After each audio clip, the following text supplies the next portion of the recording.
Some big games yesterday.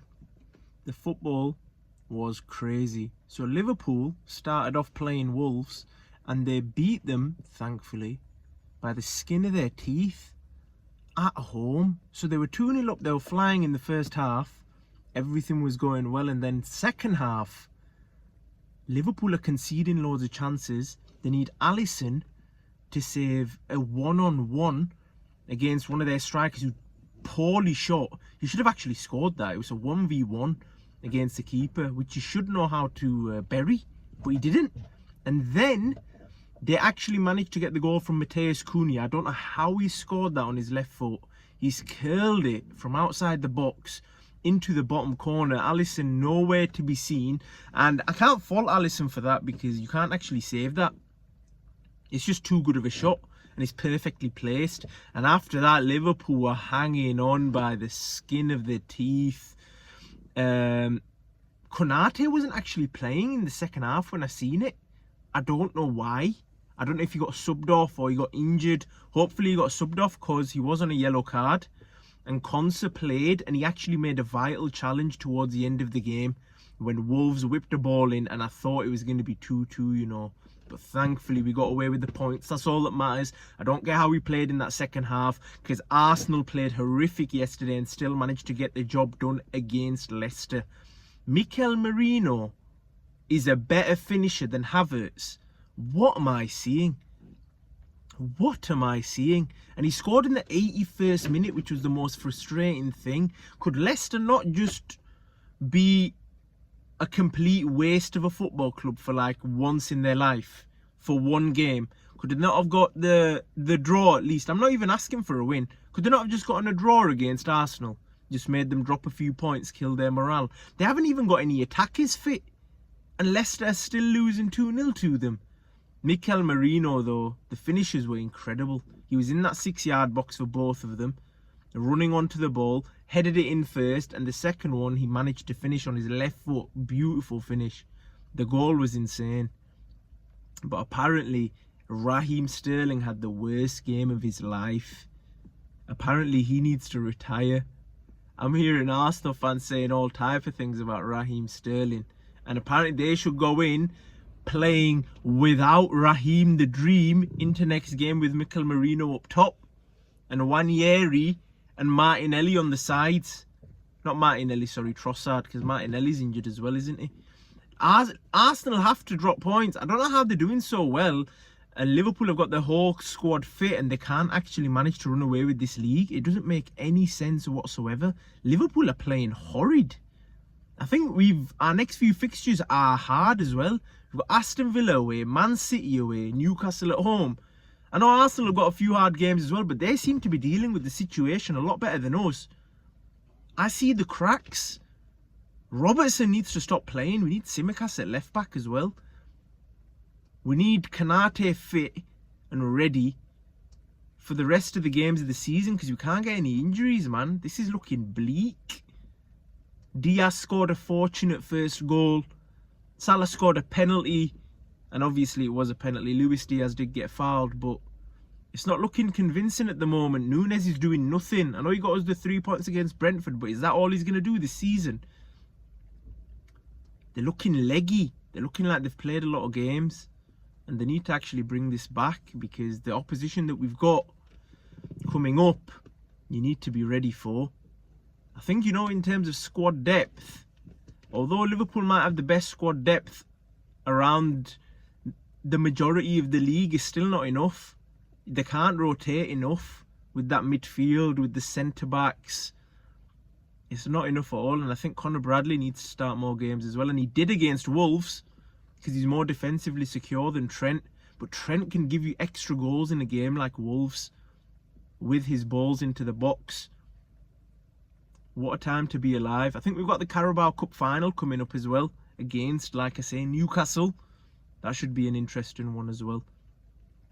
Flipping heck. Liverpool just get the job done and get this league. I don't even care about CL. We've got the CL coming up as well. I don't know who we're playing in that, but it looks like it's going to be difficult, because even Real and Man City are struggling against each other. But Real actually managed to get the dub against Man City, and Man City won again this weekend. Who did they actually play this weekend? Newcastle, they battered them 4-0. Their new striker scored the 3 in like 14 minutes, a hat-trick. That's mad. How are you letting him score a hat-trick? Haaland was ghosting, which is unusual, to be honest, because he's always scoring in the Premier League and also in the Champions League, because he put on a good performance against Real Madrid before their defence turned leaky and they conceded a few towards the end of the game. And also, Manchester United are 15th in the league.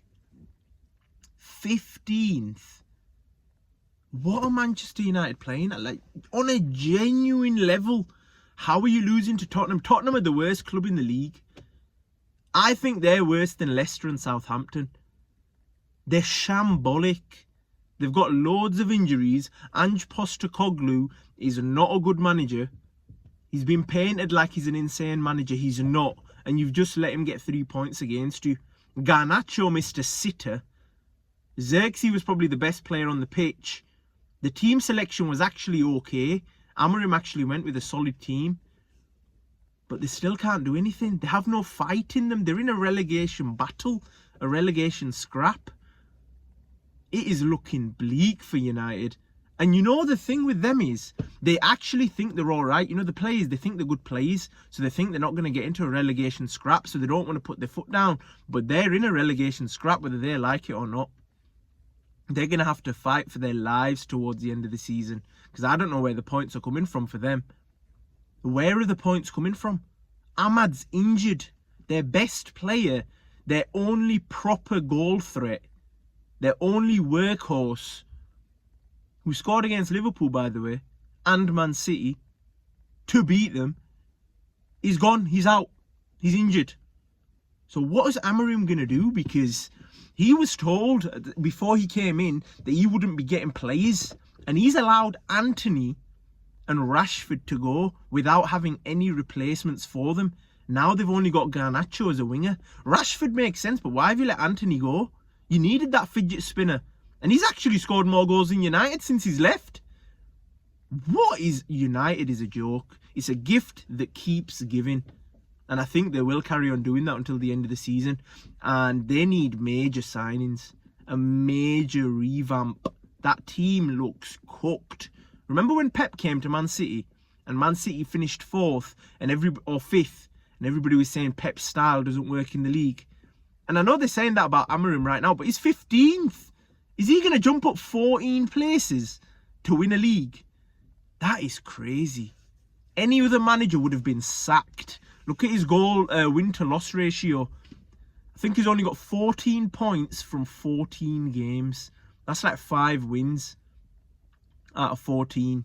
But they haven't got 5 wins. I think they've got draws and stuff in between as well. It is not looking good for Manchester United.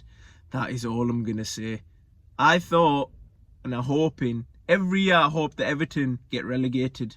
But I think Man United may be more closer to relegation than Everton, because Everton with David Moyes are actually a decent side. And don't get me started.